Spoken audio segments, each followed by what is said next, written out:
దేవునికి స్తోత్రము. అనుదిన దేవుని వాక్య ధ్యానమునకై ఈరోజు 2026 సంవత్సరము జనవరి నెల 9వ తారీఖు. ఈరోజు ధ్యాన వాక్యము పరిశుద్ధ గ్రంథము నుండి సమూయేలు ప్రవక్త వ్రాసిన మొదటి గ్రంథము 15వ అధ్యాయము 22వ వచనాన్ని మనము ధ్యానించుకుందాము. ప్రియ దేవుని బిడ్డలారా, ప్రభునామములో మీ అందరికీ దీవెనలు శుభములు కలుగునుగాక.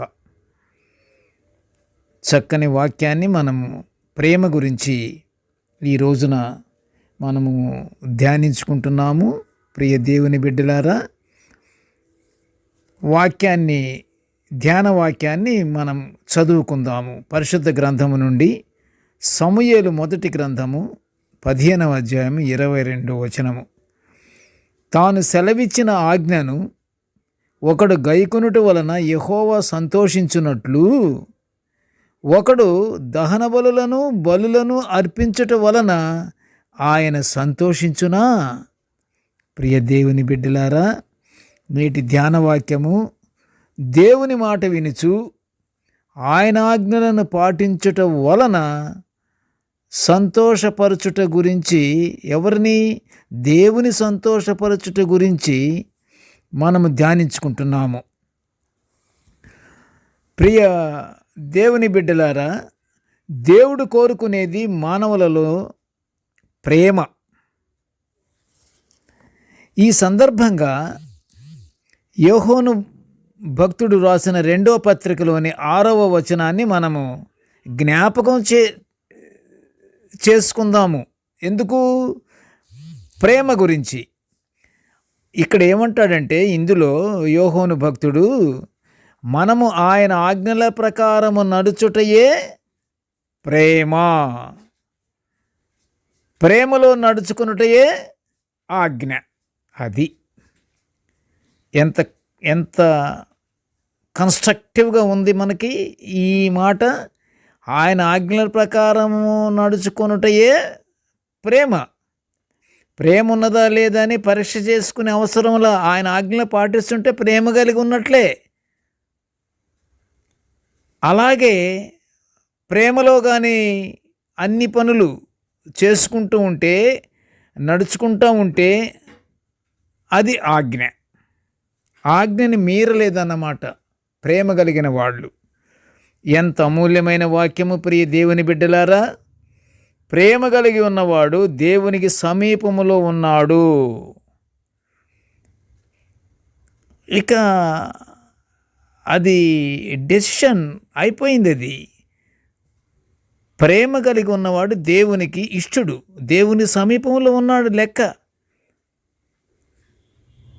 అంటే దేవుని ఆజ్ఞలకు లోబడి పాటిస్తున్నవాడు ప్రేమ కలిగి ఉన్నాడని దేవుడే ముద్ర వేస్తున్నారు. దేవునికి ఇష్టమైన వాడు దేవునికి దాసుడై ఉన్నాడు. ప్రియ దేవుని బిడ్డలారా, అతను స్వార్థ పని చేస్తాడు, దేవునికి నమ్మకమైన వాడుగా ఉంటాడు, స్తుతులు స్తోత్రములతో ఎడతెగక ప్రార్థన చేస్తూ ప్రేమ కలిగిన వాడు దేవునిచే బలా మంచి దాసుడు అని కూడా పిలువబడతాడు. దహన బలులు దేవునికి ఇష్టం ఉండవు. దేవుని బిడ్డలుగా పిలువబడే వాళ్ళు కూడా చాలామంది దహన బలుల గురించి ఏమీ వ్యతిరేకంగా మాట్లాడరు. అవి కూడా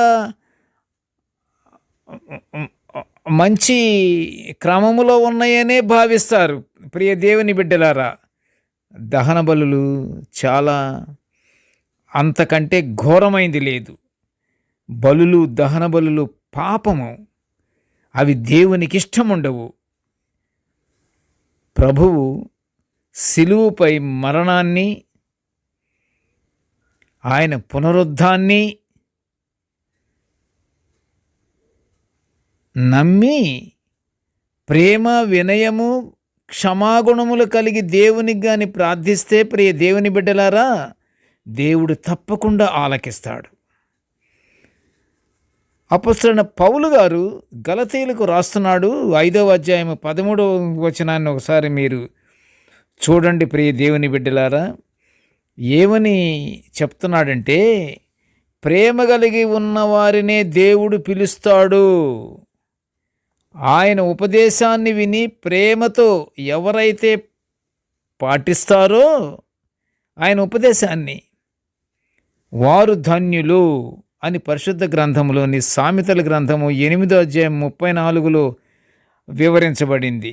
గనుక ప్రియ దేవుని బిడ్డలారా, మనము దేవుని ఆజ్ఞలను గైకొని ఆయనను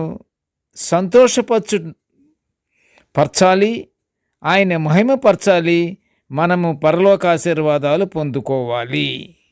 ప్రార్థన చేసుకుందాము. ప్రేమగల తండ్రి,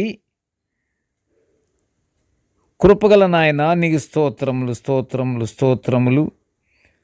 ప్రభువా, నీ నీ నీ దివ్యమైన వాక్యాలను మేము నిత్యము ఇలా ధ్యానించుకునే ఈ గొప్ప భాగ్యాన్ని మాకు అనుగ్రహించినందుకు నీకు ఘనమైన స్తోత్రములు నాయన. ప్రభువా, నేటి ధ్యాన వాక్యమును వినుచున్న ప్రతి బిడ్డను ఆశీర్వదించయ్యా. కృపగల తండ్రి, మేము ఎల్లప్పుడూ ప్రేమ కలిగిన మనస్సు కలిగి నిన్ను స్తుతించుకొనుచు, మేమందరము ఒకరికొకరము ప్రేమతో పలకరించుకొనుచు, ప్రేమతో మాట్లాడుకొనుచు, మేము ఆనందముగా జీవించే గొప్ప భాగ్యాన్ని మాకు అనుగ్రహించమని ఈ మనవులన్నీ యేసయ్య పుణ్యనామమున వినయముగా వేడుకొనుచుంటున్నాము తండ్రి. ఆమెన్. దేవుడు మనలందరినీ బహుగా దీవించుగాక. Amen, amen, amen.